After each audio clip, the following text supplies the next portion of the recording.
ব্যক্তি থেকে পরিবার, সমাজ থেকে রাষ্ট্র, দেশ থেকে বিশ্ব, সবকিছু চালিকায় রাজনীতি। তাই রাজনীতির 10 দিক নিয়ে রাজকাহন নিবেদন করছে জিপিএচ ইস্পাত। সাথে আছি আমি তানিয়া হারুন। জুলাই সনদ বাস্তবায়ন পদ্ধতি ও গণভোটের সময় নিয়ে সৃষ্ট দ্বিমত নিরসনে রাজনৈতিক দলগুলোকে সরকারের দেওয়া 7 দিনের সময় আজ সোমবার শেষ হয়েছে। উল্লেখিত এই সময়ে বিশেষ করে বিএনপি ও জামায়াতের মধ্যে সমঝোতা না হওয়ায় অমীমাংসিত বিষয়ে সিদ্ধান্তের ভার পুনরায় সরকারের কাঁধেই গিয়ে পড়েছে। গণভোট প্রশ্নে বিএনপি, জামায়াত সহ তাদের সমমনা দলগুলোর অবস্থান ঠিক বিপরীত। জামায়াতের দাবি জাতীয় নির্বাচনের আগে গণভোটের আয়োজন করতে হবে, আর বিএনপি জাতীয় নির্বাচন ও গণভোট একই দিনে চায়। গণমাধ্যমের সূত্র বলছে, দুই দলের এমন বিপরীতমুখী দাবি দেওয়া সমন্বয় করে সরকার একটা প্রাথমিক সিদ্ধান্ত নিয়ে রেখেছে।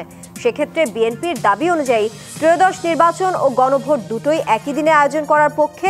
অন্যদিকে জামায়াতের দাবি অনুযায়ী সংসদের উচ্চকক্ষ পিআর পদ্ধতি মোতাবেক গঠন করার পক্ষে সরকার।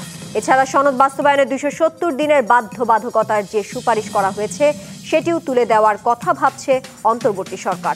সূত্রমতে এগুলো এখনো প্রাথমিক পর্যায়ে থাকলেও আগামী 13 নভেম্বর উপদেষ্টা পরিষদের বৈঠকে এসব কিছু চূড়ান্ত হবে। এখন প্রশ্ন হলো, যদি এমনই হয় তবে সব রাজনৈতিক দল সরকারের সেই সিদ্ধান্ত মানতে কি প্রস্তুত, নাকি দাবি আদায়ের রাজপথে হবে তাদের অন্যতম মাধ্যম? এদিকে পরিবর্তিত প্রেক্ষাপটে রাজনৈতিক বিশ্লেষকরা বলছেন, সরকার যদি নিজের মতো করে জোড়াতালি দিয়ে কিছু রাজনৈতিক দলের ওপর চাপিয়ে দেওয়ার চেষ্টা করে তা যেমন হবে আত্মঘাতী, ঠিক তেমনি যদি দলগুলো দেশ ও মানুষের স্বার্থে সমঝোতায় না পৌঁছে তবে সেটাও হবে গণতন্ত্রের জন্য হুমকি। এসব নিয়ে আলোচনায় আজ রাজকাহন স্টুডিওতে আছেন বিএনপির সহ স্বনির্ভর বিষয়ক সম্পাদক ও সাবেক সংসদ সদস্য নীলুফার চৌধুরী মনি, আছেন জাতীয় পার্টির প্রেসিডিয়াম মেম্বার অ্যাডভোকেট রেজাউল ইসলাম ভুইয়া এবং আছেন বাংলাদেশ জামায়াতে ইসলামের কেন্দ্রীয় মজলিসের শুরা সদস্য ডাক্তার এস.এম. খালিদুজ্জামান। আপনাদের তিনজনকেই আজকের রাজকাহনে স্বাগত জানাচ্ছি। Doctor SM. খালিদুজ্জামান, আপনাকে দিয়ে শুরু করতে চাই আজকের রাজকাহন। সরকারের দেওয়া 7 দিনের যে সময়সীমা তা শেষ হওয়ার পরে একজন উপদেষ্টা বলেছেন আগামী 13 নভেম্বর যে উপদেষ্টা পরিষদের বৈঠক আছে সেই বৈঠকের আগ পর্যন্ত রাজনৈতিক দলগুলো চাইলে সেই সময় নিতে পারে সমঝোতায় আসার জন্য, কিন্তু এখন পর্যন্ত রাজনৈতিক দলগুলোর পক্ষ থেকে কোনো আবেদন পাওয়া যায়নি। আর এই বিষয়টি নিয়ে ধরে আপনার কাছে একটু জানতে চাই, আপনারা কি এই সময় বাড়ানোর পক্ষে কিনা, নাকি আসলে আলোচনার কোনো সুযোগ নেই? যেহেতু আপনারা যে আলোচনার প্রস্তাব বিএনপিকে দিয়েছিলেন, বিএনপি সেটি প্রত্যাখ্যান করেছে, তাহলে কি আসলে সমঝোতায় আসার কোনো সুযোগ দেখছেন কিনা, নাকি রাজপথেই সমাধান খুঁজবেন? ধন্যবাদ আপনাকে। প্রথমে আমি ধন্যবাদ জানাচ্ছি আমাদের নীলুফার আপা এবং রেজাউল ভাইকে, আমরা একসঙ্গে আলোচনা করতে পারি। আপনি যেটা একটা প্রথম প্রশ্ন বলেছেন যে আলোচনার সুযোগ নেই, আলোচনাই আসলে সব কিছুর সমাধান করে ফেলতে পারে। অনেক বিশ্বযুদ্ধের সমাধানও কিন্তু আলোচনার মাধ্যমে থেমে যায়। সুতরাং আলোচনার সুযোগ নেই, প্রথমে আমি এটা বিশ্বাস করি না।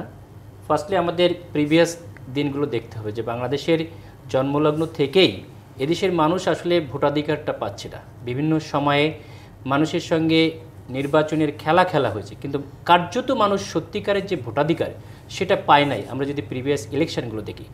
এবং পরবর্তীতে এসে 2008-এর পর থেকে বিশেষ করে লাস্ট যে 3টা ইলেকশন হলো, 14, তারপরে আপনার 18-এর পরে যে 24-এর যে নির্বাচন, আমরা জানি ডামি নির্বাচন, হুন্ডা গুন্ডা, আবার রাতের ভোট, এই যে নির্বাচনের মাধ্যমে পর্যায়ক্রমে মানুষের অধিকারকে একেবারে শেষ করা হয়েছে। আয়নাঘরের জন্ম হয়েছে, আমি নিজেও এখনও জীবনে ভোট দিতে পারি নাই। সো সব কিছুর পরে যখন একেবারে একটা শীর্ষ পর্যায়ে চলে যায়, তারপর আসলে সেটা গলতে শুরু করে, এবং যার ফলশ্রুতিতে এই ফ্যাসিস্ট সরকার গণমানুষের আন্দোলনের মাধ্যমে এই দেশ থেকে বিদায় হতে বাধ্য হয়েছে। এই যেদিন বিদায় হয়েছে সেই দিন রাত্রে 5ই আগস্টে আমি এবং আমাদের আমিরে জামাত ডাক্তার শফিকুর রহমান, বেগম খালেদা জিয়া কিন্তু হসপিটালে ভর্তি। আমরা ওই দিন অনেকগুলো কাজ করেছি। উনি গণভবনে গিয়েছেন, বঙ্গভবনে গিয়েছেন, আবার উনি আমাদের যে অফিস দীর্ঘ 15 বছর ধরে বন্ধ ছিল ওই অফিস উদ্বোধন করেছেন। লাস্টলি রাত 11টার সময় আমরা কিন্তু খালেদা জিয়াকে দেখতে গেছি। সুতরাং দীর্ঘদিন একই পথে আমরা আন্দোলন করেছি ফ্যাসিস্টকে বিদায় করার জন্যে। আন্দোলনের এই সময় এসে দেশকে সুরক্ষার জন্য অবশ্যই আমরা সামনের দিকে এগিয়ে যাব। আমাদের মধ্যে মতৈক্য থাকতে পারে, এটাই গণতন্ত্রের সৌন্দর্য। কিন্তু দেশকে একটা সঠিক পথে নেওয়ার জন্য, ফ্যাসিস্টকে বিদায় করার জন্যে আমাদের সবসময়ের জন্য আমরা এক হয়ে আছি। আপনারা দেখছেন যে আমাদের আমির মাঝে লন্ডনে গিয়েছিল, সেখানেও কিন্তু যখন খালেদা জিয়া ছিলেন ওনার শারীরিক অবস্থা খোঁজ নেওয়ার জন্য উনি গিয়েছিলেন। আবার উনি যখন ইউনাইটেডে ভর্তি হলেন অপারেশনের সময়, বা ফার্স্ট যেদিন উনি 19 জুলাই পড়ে গেলেন, সঙ্গে সঙ্গে আমার মনে হয় ওই দিন আওয়ারের মধ্যে তারেক জিয়া ওনার পাঠিয়েছে যে তার সহমর্মিতা এবং খোঁজখবর নিয়েছে, কল করেছে। সুতরাং রাজনীতিতে আমরা এখনও, আমি পার্সোনালি আমি খুব পজিটিভ, আমার বি পজিটিভ যে কথাটা বলে আমি সবসময় পজিটিভ চিন্তা করতে পারি। কিন্তু এখন পর্যন্ত তো আসলে যে এখন পর্যন্ত সেটা আসছে সময়সীমা, এখন যেটা হচ্ছে যে জুলাই সনদ, এই জুলাই সনদ যেটা, জুলাই সনদটা তো একটা গণমানুষের দাবি।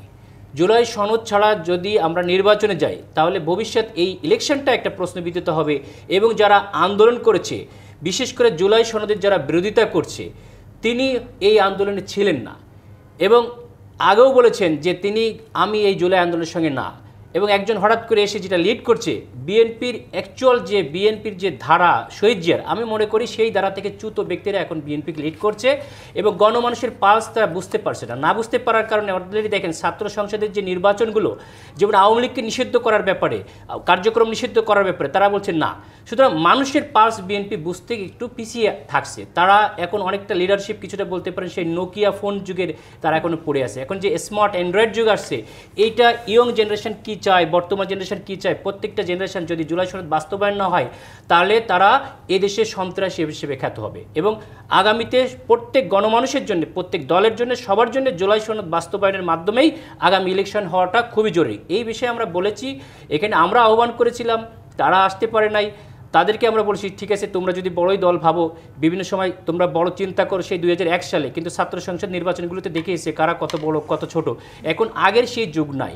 আমরা একটু সহমর্মিতা আসি, আমরা একই সঙ্গে আন্দোলন করেছি, আমরা আলোচনা করি। আমাদের আন্দোলনের যদি আহ্বান না হয়, তোমরা আহ্বান করো, আমরা যাচ্ছি। এরপর যদি না হয় তাহলে সরকারকে তো অবশ্যই একটা রেফারির ভূমিকা নিতেই হবে। সুতরাং যেটা নেই সেটাই আমরা এগিয়ে যাবো ইনশাআল্লাহ। ডাক্তার এস এম খালিদুজ্জামান, আরেকটি প্রশ্ন রাখতে চাই, সেটা হচ্ছে যেমনটা আমি জানাচ্ছিলাম যে বিপরীতমুখী দাবি দেওয়া সমন্বয় করে সরকার একটি প্রাথমিক সিদ্ধান্ত নিয়ে রেখেছে, অর্থাৎ বিএনপির দাবি অনুযায়ী ত্রয়োদশ নির্বাচন এবং গণভোট নির্বাচনের দিন, অর্থাৎ দুটোই একই দিনে আয়োজন করা, এবং সেই সাথে জামায়াতের যেমনটা দাবি ছিল যে উচ্চকক্ষে পিআর পদ্ধতি মোতাবেক গঠন করার পক্ষে সরকার। এই সিদ্ধান্তটা যদি চূড়ান্ত হয়, যদি আছে নিশ্চয়ই, যদি চূড়ান্ত হয়, সেই সিদ্ধান্ত কি মানতে আপনারা প্রস্তুত কিনা? আমরা এই সিদ্ধান্ত মানতে প্রস্তুত না এখনো, কারণ এটা সম্পূর্ণ জনবিরোধী একটি ডিসিশন হবে। জুলাইয়ের রক্তের সঙ্গে বেইমানি করা হবে। যারা এই আন্দোলনের সঙ্গে বসে এই আন্দোলনের ফসল হিসেবে যারা ক্ষমতায় বসিয়েছে তাদেরকেও বিতর্কিত করার চেষ্টা করছে। এবং এদেশের মানুষ জামাত মানলেও এদেশের সাধারণ ছাত্র জনতা এটা কোনো ক্রমেই মেনে নেবে না, এবং এটার ফল সরকারকে ভোগ করতে হবে, বিএনপিকেও সঠিকভাবে ফ্যাসিস্ট সরকার যেমন ভোগ করতে হয়েছে তাদেরকেও ভোগ করা লাগতে পারে। জি, অ্যাডভোকেট রেজাউল ইসলাম ভূঁইয়া, আপনার কাছে একটু আসতে চাই। এই যে আমরা বলছিলাম সময় নির্ধারণ করে দিয়েছে সরকার, এবং সেই সময়ের মধ্যে আসলে রাজনৈতিক দলগুলো সমঝোতায় এসে পৌঁছাতে পারেনি। সরকার এতদিন এই রাজনৈতিক দলগুলোকে সমঝোতায় আনার জন্য যে ভূমিকা পালন করেছে, সেটা কি সুশৃঙ্খলভাবে আগাচ্ছে কিনা, কিংবা কোনো কমতি দেখছেন কিনা? ধন্যবাদ আপনাকে, ধন্যবাদ আমার দুই বিজ্ঞ সহ-আলোচক এবং যারা দেখছেন তাদেরকে। আমি যদি এইভাবে বলি যে জুলাই সনদ 17ই অক্টোবরে মহান জাতীয় সংসদের সামনে বৃষ্টি ভেজা সুন্দর দিনে সিগনেচার হয়েছে। এখন বিএনপির যে অভিযোগ যে যেই সিগনেটরি হয়েছিল যে কাগজে, যে ইয়েতে পরবর্তীদের সাথে প্রতারণা করা হয়েছে, সেগুলোকে রাখা হয়নি। তাহলে সরকার তো এই আপনার যে প্রশ্ন, সেই প্রশ্নের আলোকে বলতে হয় যে সরকার তো শুরুতেই অনৈক্যের একটা জায়গা সৃষ্টি করে দিয়েছে, অবিশ্বাসের একটা জায়গা সৃষ্টি করেছে, এবং একটা মত পার্থক্য সৃষ্টি হতে পারে এই একটা অবস্থান এই অভিযোগের কারণে এসে গেছে। এখন যে জিনিসটা বলেছেন ভাই, সুন্দর আলোচনা করেছে যে আলোচনার মাধ্যমে সব কিছু সমাধান হয়, বিশ্বযুদ্ধ সমাধান হয়। আসলে এই জায়গাটা থাকতে পারলে ভালো হতো। এখন জামাতের নায়েবে আমির তাহের সাহেব যে বক্তব্য দিয়েছেন যে মধু আমাদের লাগবে, মধু আদায় করে ছাড়বো, হাঙ্কি পাঙ্কি চলবে না, এই বক্তব্যটা এবং ওনার বক্তব্যটার মধ্যে একটু কনফ্লিক্ট হয়। মধু লাগা মানে হলো আমি মধু নিবই, এরকম একটা বক্তব্য ওনার কিন্তু গণমাধ্যমে প্রচারিত হয়েছে। গণবিজ্ঞান নিয়ে যে বিএনপির অবস্থান এবং জামাতের অবস্থানের মধ্যেও কিন্তু বিরাট একটা গ্যাপ তৈরি হয়েছে। সময় 7 দিন শেষ হয়েছে, পরবর্তীতে সরকার বলছে আরও সময় নেন, এটা শেষ করেন। তাহলে সরকার মাসের পর মাস বসে কোটি টাকা খরচ করে এই যে একটা করলো, এইটাতে কেন হলো না? এখন আবার নতুন করে এগুলো নেবে কেন? এটা তো মতামত আমার মতে 17 অক্টোবর যে সাইনিং সেরিমনি হয়েছে, এর মধ্যে দিয়ে এটার মতামত সব রাজনৈতিক দলের মতামত এবং রাজনৈতিক দলের সিদ্ধান্ত নেওয়ার অবস্থা ওখানেই শেষ। ওইটা সততার সহিত বাস্তবায়ন করলে এটা হতে পারত। এখন বিএনপির মহাসচিব গতকালকে ঠাকুরগাঁয়ে বললেন যে জনগণ গণভোট বুঝে না। উনি প্রশ্ন করলেন হাউসকে যে আপনারা বুঝেন কি না, হাউস বলছে না বুঝি না। আজকেও কিন্তু এরকম কথাবার্তা আসছে।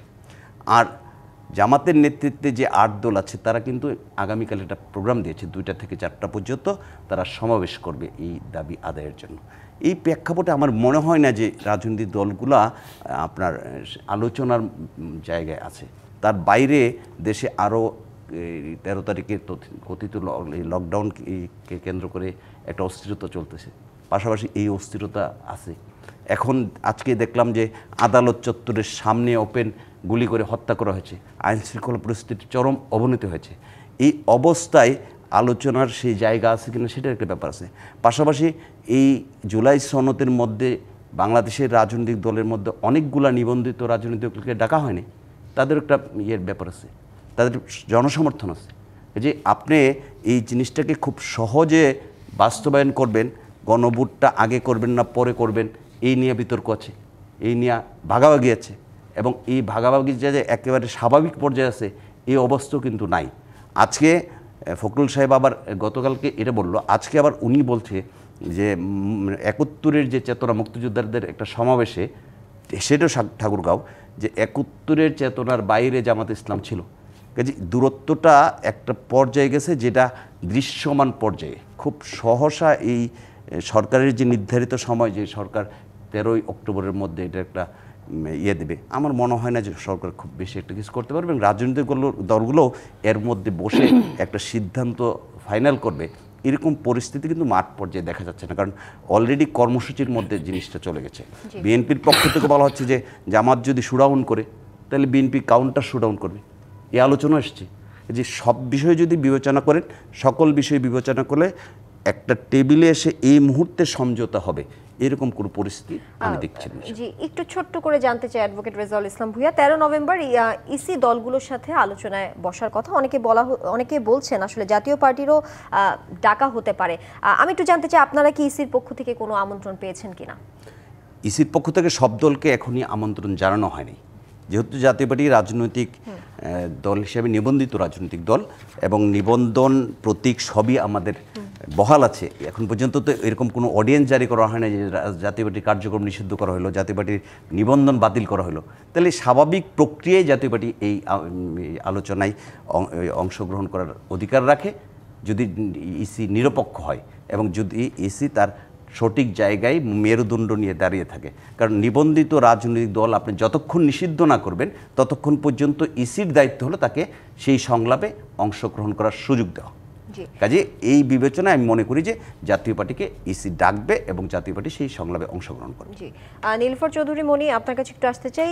যেমনটা জানাচ্ছিলাম, ডাক্তার এস.এম. খালেদুজ্জামানের সাথেও সেই আলোচনায় ছিলাম যে যদি সরকারের পক্ষ থেকে এই ধরনের সিদ্ধান্ত হয়, যেমন গণভোট এবং নির্বাচন একই দিনে আয়োজন করা হবে, সেই সাথে উচ্চকক্ষে পিআরের দাবি যেমনটা জামায়াতের দাবি ছিল সেটি মেনে নেওয়া হয়, সেই ক্ষেত্রে সেই চূড়ান্ত সিদ্ধান্ত যদি সেটিই হয় তাহলে সেটাকে আপনারা মেনে নেবেন কিনা, সেই ক্ষেত্রে বিএনপির অবস্থান কি দাঁড়াবে? সেই ক্ষেত্রে আরেকটি প্রশ্ন করতে চাই। এনসিপির মুখ্য সমন্বয়ক নাসিরউদ্দিন পাটোয়ারি আজকে বলেছেন যে সরকার যদি জামায়াত কিংবা বিএনপির পক্ষে নোট অফ ডিসেন্ট রাখার সেই আয়োজন করে, সেটাকে যদি রাখে তাহলে তারা সবাই আসলে জুলাই শহীদ পরিবার সহ এনসিপির যে নেতারা আছেন তারা রাজপথে নামবেন। এই বিষয়টি নিয়েও কিছু বলবেন কিনা? ধন্যবাদ আপনাকে। যারা শুনছেন আমার শুভেচ্ছা অভিনন্দন, আমার সহালোচক বৃন্দকে শুভেচ্ছা। দেখেন, এনসিপি নিয়ে আমি প্রথম আগে বলছি, এনসিপি যে কথাগুলো বলে খুব বাড়াবাড়ি করে কথা বলে। হতে পারে আমরা অনেক সহজ সরলভাবে তাদেরকে দেখার চেষ্টা করি যেহেতু তাদের রাজনৈতিক অভিজ্ঞতা নাই, কিন্তু বলারও কিন্তু একটা সীমা থাকা উচিত। যে সীমাটা আপনার জুলাইতে যে যোদ্ধারা যুদ্ধ করেছে তারা একাই করে নাই। জুলাই যোদ্ধা বিএনপি একটা বড় অংশ করেছে, শুধু তাই না, যত শহীদ হয়েছে এবং আহত হয়েছে হতাহত সবচেয়ে বিএনপির জনসংখ্যা সবচেয়ে বেশি। সেইখানে তারা যে 2-4 জন তারা নিজেরাও 2-4 জনের দল এবং অন্য 2-4 জন নিয়ে তারা বাহাদুরি করে। এই বাহাদুরি এখন ডাকলেই যে রাজুতে চল বললেই কিন্তু আর রাজু ভরে ওঠে না। অতএব তাকেও বুঝতে হবে কতটুকু বলা যায় আর কতটুকু বলা যায় না। সরকারের কিংস পার্টি নামে খ্যাত হিসেবে থাকতে পারে, কিন্তু সরকার যখন দেখবে যে নিজেরই অবস্থান নাই, সরকার নিজেই এখন চরমভাবে বিতর্কিত। বিশেষ করে জুলাই সনদ নিয়ে সরকার যে বিতর্কিত হয়েছে, সিগনেচার হয়েছে একটাই, সরকার ঘোষণা দিয়েছে আরেকটা। তো সরকার একটা বিতর্কিত, তার কিংস পার্টিকে কতক্ষণ টানবে যখন নিজেই খুব খারাপ অবস্থার মধ্যে থাকবে, সেটা গেল একটা। আর এইখানে যে আপনি যে কথাগুলো বললেন যে একই দিনে নির্বাচন এবং আপনার দুইটা নির্বাচন একই দিনে, সেটা বিএনপি চেয়েছে। বিএনপির মতো হলে বিএনপি মেনে নেবে, এটাই স্বাভাবিক, কারণ সব কিছু পর্যালোচনার পরেই কিন্তু এই পর্যন্ত আসা হয়েছে। আর পিআর, উচ্চকক্ষে পিআর নিয়ে যে কথাটা বিএনপি রাজি হয় না, যদি সরকার এরকম কোনো কিছু বলেন, বিএনপি নিজেরা দলের নেতৃবৃন্দ নিয়ে বসবেন, নীতি নির্ধারক মহল বসবেন, আলোচনা করবেন। যদি মেনে নেওয়ার হয়, যেমন অনেক কিছুই বিএনপি মানে নাই দেশের দিকে দৃষ্টি দিয়ে, অভিজ্ঞতার দিকে দৃষ্টি দিয়ে, কিন্তু যখন এটা মনে করেছে যে একটা ফ্যাসিস্ট অনেক বছর অত্যাচার করেছে, ফ্যাসিস্ট থেকে আমরা কোনো মতে রক্ষা পেয়েছি, দেশটা এখনও একটা ভালনারেবল অবস্থার মধ্যে আছে, সেই জায়গায় যদি ভালো কিছু করতে হয়, কিছু মেনে নেওয়া উচিত, যে মেনে নেওয়াগুলো কাউকে এরকম দংশন করবে না। সেই পর্যন্ত কিন্তু বিএনপি প্রায় সবগুলোই মেনে নিয়েছে।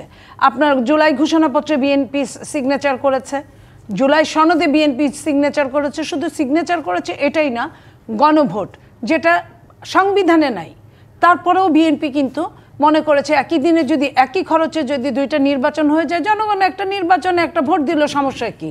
এবং সেইখানে কিন্তু আপনার একই দিনে ভোট দিলে কিন্তু আরেকটা জিনিস প্রতিফলিত হবে, সেটা হলো এমনি একা ভোট করতে গেলে, ধরেন থার্ড যে ভোটটা হয়েছিল গণভোটটা, রাষ্ট্রপতি শাসিত সরকার থেকে মন্ত্রিপরিষদ শাসিত সরকারে, সেখানে 35%, 25% ভোট কাস্ট হয়েছিল।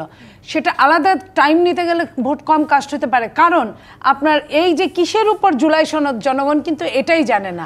এই যে 84টা যে সেক্টর, এটা জনগণ জানতে দাঁত পড়ে যাবে 2-4টা করে এক একজনের। সো ভোট দিতে আসবে কিনা সন্দেহের ব্যাপার আছে, কিন্তু একই দিনে ভোট হলে কিন্তু ভোটটা অনেক কাস্ট হবে। যুক্ত করতে চাই, জামাতের সহকারী সেক্রেটারি জেনারেল হামিদুর রহমান আজাদ বলেছেন, যারা বলে সংবিধানে গণভোট নেই, তারা মূলত ফ্যাসিবাদকেই সমর্থন করে।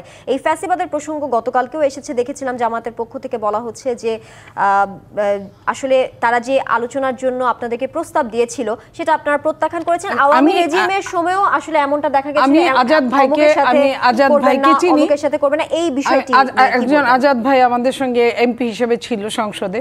সেই আজাদ ভাই এই ধরনের কথা বলার আগে, যেহেতু সংসদে ছিল, ওনার সংসদের ওই ধারাটা উত্থাপন করেই বোধহয় বলা উচিত ছিল যে যারা বলে তারা ফ্যাসিস্টের সহযোগী, না বলে বরং বলা উচিত ছিল যে এত নাম্বার ধারা এই বলা আছে, সো এটা করলে কোনো সমস্যা নাই, বরং এটা করলে আর সংসদকে দরকার নাই।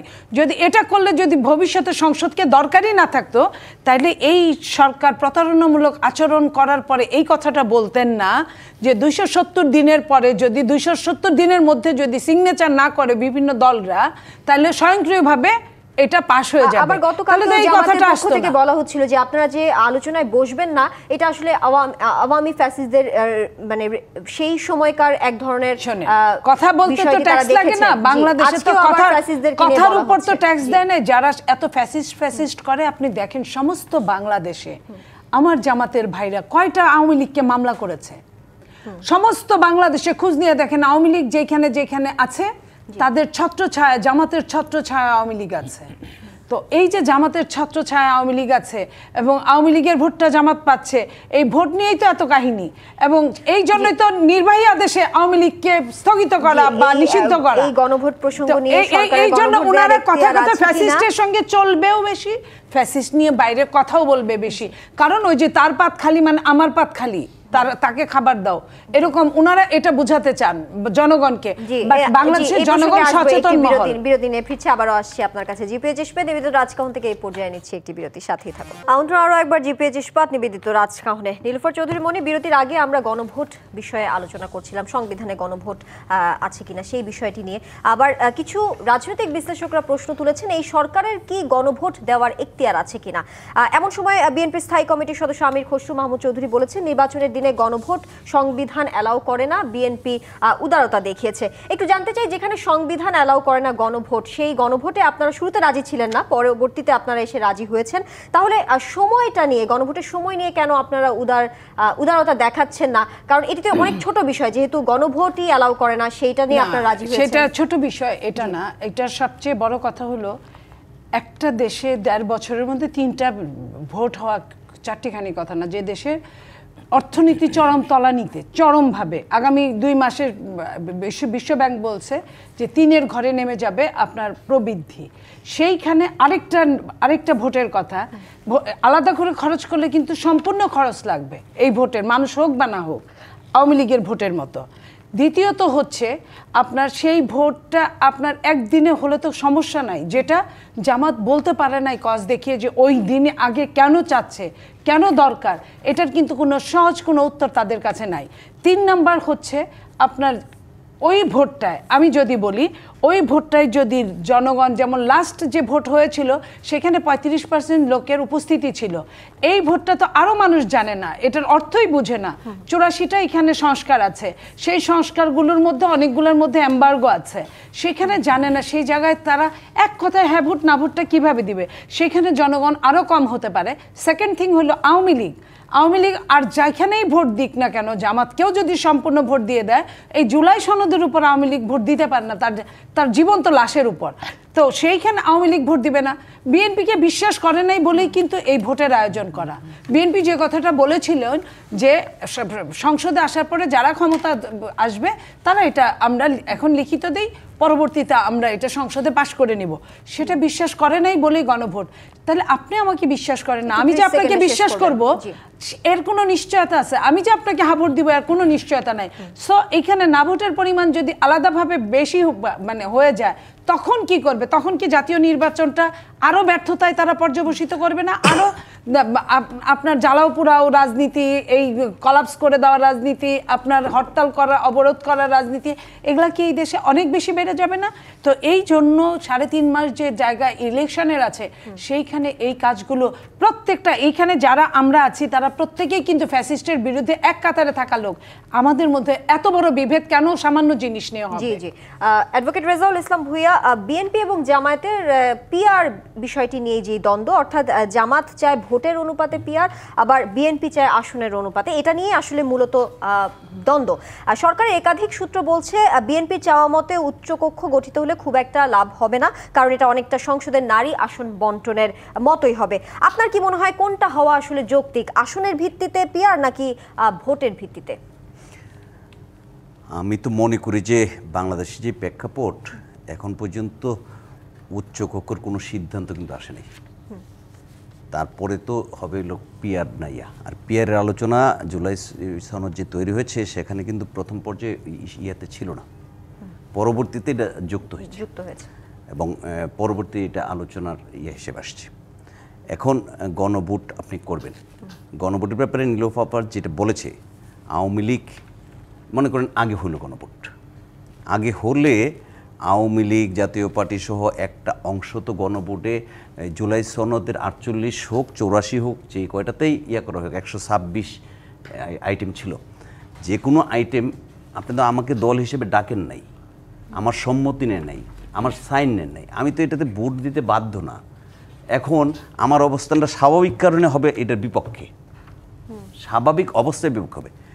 গত ভালো নির্বাচন যেগুলো হয়েছে 91 থেকে 96 বা 2001 পর্যন্ত, 2008 পর্যন্ত, এটি যদি বিবেচনা করেন, ভোটার রেশিও দেখেন, তাহলে 2001-এর নির্বাচনে জামাতে ইসলামের ভোট ছিল 4.13%, তারপরে 2008 সালে জামাতের ভোট ছিল 4.24%। এখন জামাতের অবস্থান অনেক বড় হয়েছে, ডাবল হয়েছে, তাহলে 3 গুণ হয়েছে, তাহলে 3 গুণ হলে 12%। তো জাতীয় পার্টি আওয়ামী লীগ এবং অপরাপর যে দলগুলোকে আপনি ডাকেন নাই এখন পর্যন্ত, তাদের তো 50% ভোট আছে গত নির্বাচনগুলোতে। এখন ধরে নিলাম যে আওয়ামী লীগ ফেসিস্ট হওয়ার কারণে তাদের অবস্থান অনেক তলানিতে পড়ে গেছে, তলানিতে পড়ার পরেও এই ভোট যদি 20%ও গিয়ে ঠেকে, কারণ আপনি তো আওয়ামী লীগের সমর্থক ভোটারদেরকে দেশ থেকে বের করেন নাই, তারা দেশে অবস্থান করছে। অবাধ সুষ্ঠু নিরপেক্ষ নির্বাচন হলে সবাই যখন ভোট দিতে যেতে পারবে, গত 3 নির্বাচনে ভোট দেওয়ার সুযোগ ছিল না, এখন যেতে পারলে আপনি কি বলবেন যে তুমি আওয়ামী লীগের সমর্থন, তুমি কেন্দ্রে যেতে পারবে না? তাহলে তারা যদি যায়, সেই ক্ষেত্রে গণভোট পাশ করবে এরকম কোনো বাধ্যবাধকতা আছে? পাশ করবে, গণভোট পাশ করারও কোনো বাধ্যবাধকতা নাই।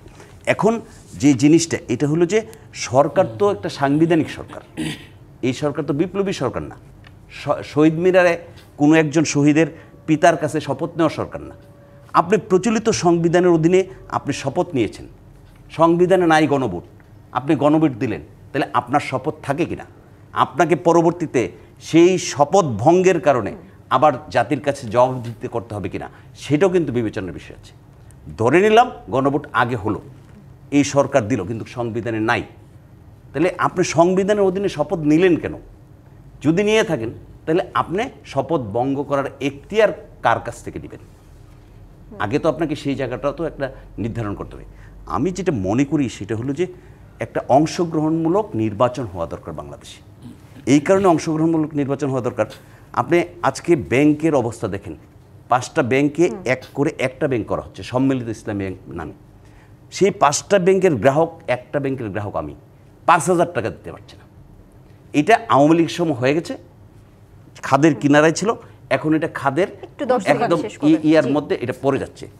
কোনো প্রকার বিনিয়োগ নাই, অন্তর্বর্তী বা তত্ত্বাবধায়ক যে কিছু সরকারের অস্থায়ী সরকারগুলোতে বিনিয়োগ হয় না, কর্মসংস্থান নাই, 250-300 গার্মেন্টস ইন্ডাস্ট্রি বন্ধ হয়ে গেছে, কয়েক হাজার 29-30 হাজার লোক বেকার হয়ে গেছে, অসংখ্য লোক মানে কর্ম ছিল বেকার, কিন্তু এই বেকারত্ব প্রকাশ করতে পারছে না। আপনি এই অবস্থা থেকে পরিত্রাণের জন্য সবচেয়ে যে বেশি দরকার সেটা হলো যে আপনাকে একটা নির্বাচিত সরকার আনতে হবে। আর এই নির্বাচিত সরকারটা নির্বাচন কমিশন এনশিওর করতে হবে অবাধ, সুষ্ঠু এবং অংশগ্রহণমূলক যেন হয়।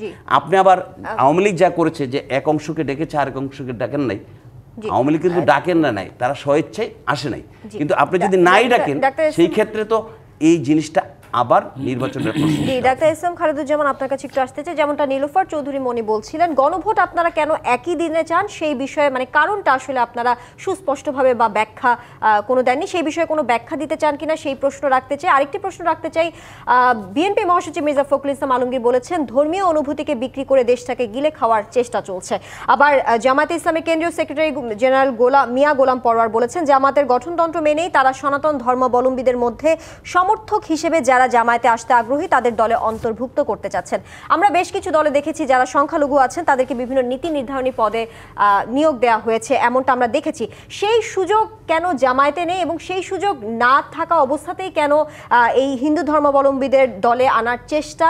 তবে কি আসলে বিএনপি মহাসচিব যেমনটা বলেছেন ধর্মীয় অনুভূতিকে বিক্রি করেই দেশটিকে গিলে খাওয়ার যে চেষ্টা সেটি যৌক্তিক কিনা, সেটি কি আসলেই সত্য কিনা, নাকি আসলে হিন্দুদের ভোট ব্যাংকে আপনাদের নজর? ধন্যবাদ দর্শককে আবারও, আমি সবাইকে আবারও এই মৃদু শীতের এবং নির্বাচনী যে আবহাওয়া তৈরি হয়েছে সবাই আশা করি এনজয় করছেন, শীতও এনজয় করছেন, ইলেকশনের যে কাউন্টডাউন রাজনীতিকে এনজয় করছেন এবং আমাদের এই আলোচনা আশা করি বেশ ভালোভাবে আপনারা এনজয় করছেন। আমাদের আপা যেটা বলেছেন যে একই দিনে চাই কেন না, আমরা চাই না কেন কোশ্চেনটা হবে আর কি, আমরা একই দিনে চাই না, যেটা আমাদের রেজাউল ভাই একটু আগে বললেন যে কিসের ভিত্তিতে হবে। বর্তমান যে গভর্নমেন্ট আসছে ইন্টারিম গভর্নমেন্ট, সেটাই তো আমাদের সংবিধানে নাই, সুতরাং তারপর উচ্চকক্ষ নিম্নকক্ষ বলা আছে সেটাই আমাদের সংবিধানে নাই।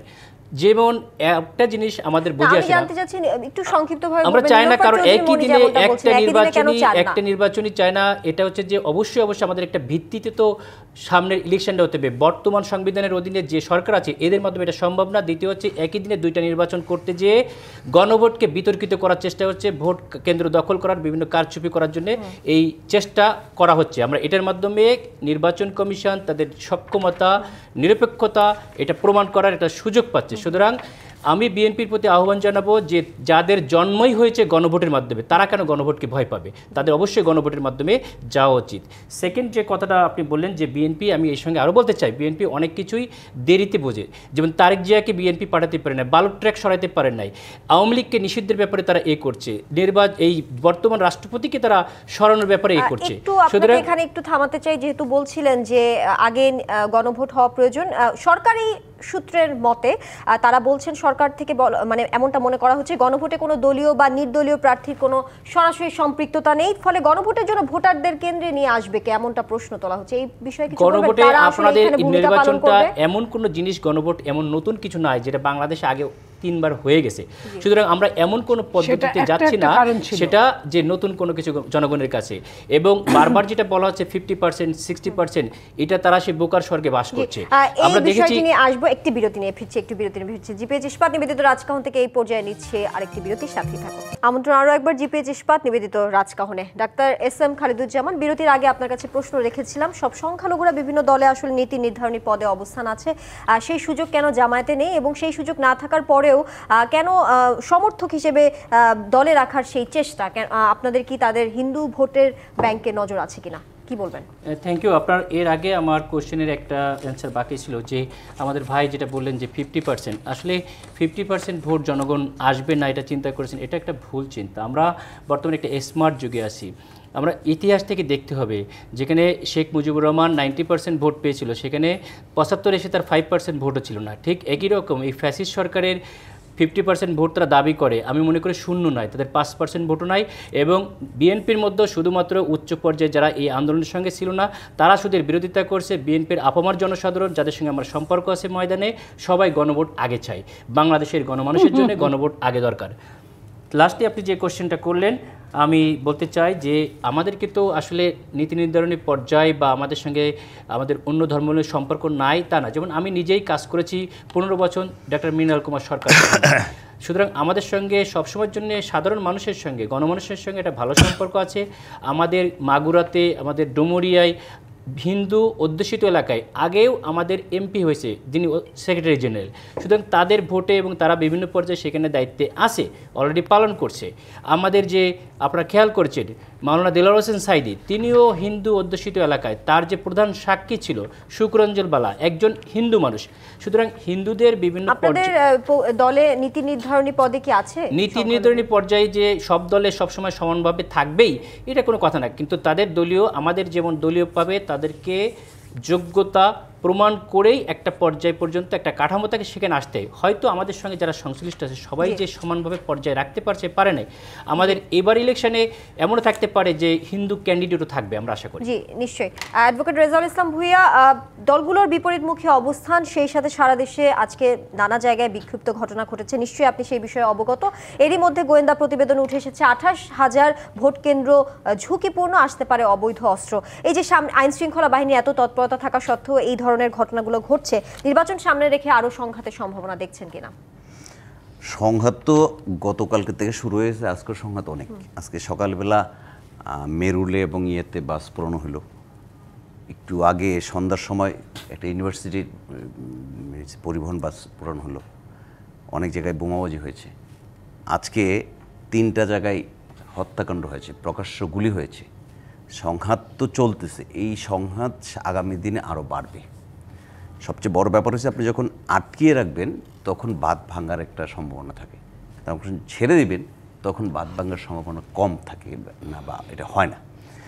এখন যারা ফেসিস্ট হিসেবে বাইরে আছে তারা রাজনীতি প্রতিষ্ঠা পাওয়ার জন্য তাদের অবস্থান নেওয়ার জন্য চেষ্টা করবে। তারা ভোট যদি বর্জন করে, আমি জানি না কী করবে, কারণ ওদের অবস্থান সম্পর্কে আমার ইয়ে না, যদি বর্জন করে তাহলে বাংলাদেশ তো ভোট বর্জনের ইতিহাস আছে, এটা সাংবিধানিক রাইট। আমি ইচ্ছা হলে ভোট করতে পারবো, নাও করতে পারবো। ভোট বর্জন করলে কী অবস্থান নেবে এটা সময় বলে দেবে। তবে আশঙ্কা করা যায় যে ভোট বর্জন করলে তারা সংঘাতের দিকে যাবে, তারা অস্থিতিশীলতা সৃষ্টি করার দিকে যাবে। এবং এইটা কিন্তু অতীতে যারাই ভোট বর্জন করেছে তারা এই কাজটা করেছে। এবং অতীতে এই ভোট বর্জনের সাথে কেন্দ্র পুরানোর ব্যাপার আছে, ভোট বর্জনের সাথে রাস্তার গাছ কাটার সম্পর্ক আছে, ভোট বর্জনের সাথে অবরোধের ব্যাপার আছে। যা যা করা দরকার সব অতীতে হয়েছে, আগামী দিন এটা হবে না এই কথা বলার কোনো ইয়ে নাই। যারা ভোট বর্জন করবে বা যাদেরকে ভোটের সুযোগ দেওয়া হবে না তারা অস্থিতিশীলতা তৈরি করে তাদের সুবিধা নেওয়ার চেষ্টা করবে। ভোট কেন্দ্রের জন্য উপস্থিতি কম হয়, তারা যদি বলতে পারে যে ভোটারটা সবার হয় না, অংশগ্রহণে হয় নাই, অংশগ্রহণমূলক নির্বাচন ছিল না, ভোটাররা পার্টিসিপেট করে নাই, এটা পার্সেন্টেজ কম হয়, এরকম একটা অবস্থান সৃষ্টি করার জন্য তারা এটা চেষ্টা করে। নীলুফার চৌধুরী মনি, একটু জানতে চাই, যেমনটা ডাক্তার এস.এম. খালিদুজ্জামান বলছিলেন জনগণ গণভোট আগে চায়, এই বিষয়টি নিয়ে আপনি কিছু যুক্ত করবেন কিনা? সেই সাথে যুক্ত করবেন যে এই যে বিক্ষিপ্ত ঘটনাগুলো ঘটছে, সরকারের পক্ষ থেকে আরো কোনো পদক্ষেপ কিংবা সতর্ক থাকা প্রয়োজন কিনা? দেখেন, শেষ কথা দিয়ে শুরু করি। সরকার কখনোই অ্যালার্ট ছিল না, সরকার কখনোই সিরিয়াস ছিল না। যত মব এই সরকারের সময় হয়েছে আজকে পর্যন্ত তত মব, ওইভাবে যদি আমি হিসাব করি ফ্যাসিস্টকেও এই সরকার হার মানিয়েছে। যখন যে যেভাবে পেরেছে তারা সেইভাবেই এইখানে আপনার মব সৃষ্টি করছে। ঠিকমতো যদি বিচার হতো, আইনের অনুশাসন হতো, তাহলে কিন্তু এটা হতো না। এই যে জানান দিয়ে আজকে কিছু ঘটনা ঘটতে পারে, তাহলে কেন সরকার অ্যালার্ট থাকলো না? কেন 3-4 জায়গায় এরকম গাড়ি পোড়া হচ্ছে? কেন 3-4 জায়গায় মার্ডার হচ্ছে? কেন এই জায়গাগুলো সরকার ওইভাবে খোঁজ নিল না? এটা সরকারের চরমভাবে দায় সরকারকে নিতে হবে। এবং আপনি যেটা বললেন যে দল বলছে যে একদিনে নির্বাচন বা নির্বাচনের এই জায়গাটায়, সেইখানে আমি আবারও বলছি যে আমার ভাই বলছিল যে নোকিয়া ফোনের মতো নাকি বিএনপি, যে আগের জায়গায় পড়ে আছি। আমি ওনাকে এইটুকু বলতে চাই, উনি তো একজন ডাক্তার। আগে মানুষের জ্বর হলে প্যারাসিটামল নাপা খাওয়ায়, তারপরে অ্যান্টিবায়োটিকে যায়। অ্যান্টিবায়োটিকে কাজ না হলে কি আবার নাপায় ফিরে আসা যায়? ওনারা কিন্তু আবার নাপার জায়গায় ফিরে এসেছে। নাপার জায়গায় ফিরে এসে আবার ওনারা আলাদা ভোটের আগে আরেকটা ভোট চাচ্ছে, যে ভোটটা সংবিধানেই নাই, যে ভোটটা আপনার যেটা বিএনপি একটা আপনার মনে করেন যে সমঝোতার মধ্যে এসে একটা ভোটের সঙ্গে আরেকটা ভোট যোগ দিলে কোনো সমস্যা নাই, হলে এক্সট্রা হয়ে থাকলো। যে ভোট সম্পর্কে জনগণ অজ্ঞাত, এইখানে 5% 10% জনগণ জানে কিনা। এই যে আমরা যে 4 জন টকশো করছি, 4 জনই আমরা পুরো 84টা আমরা পর্ব জানি কিনা, 84টা যে কন্ডিশন ওখানে আছে এবং এমবার্গো গুলো আছে সবগুলো আমরা জানি কিনা। তাহলে সাধারণ মানুষ কিভাবে জানবে? এই সাধারণ মানুষের নাম দিয়ে যারা ধোঁকাবাজি করে, তারা কিন্তু এই সমাজের, এই দেশের কখনোই মঙ্গল চাইতে পারে না। তারা যে কোনো ভাবে দেশটাকে ডেস্ট্রয়ের দিকে, গণতন্ত্রের উল্টা পথে ধাবিত করার চেষ্টা করে।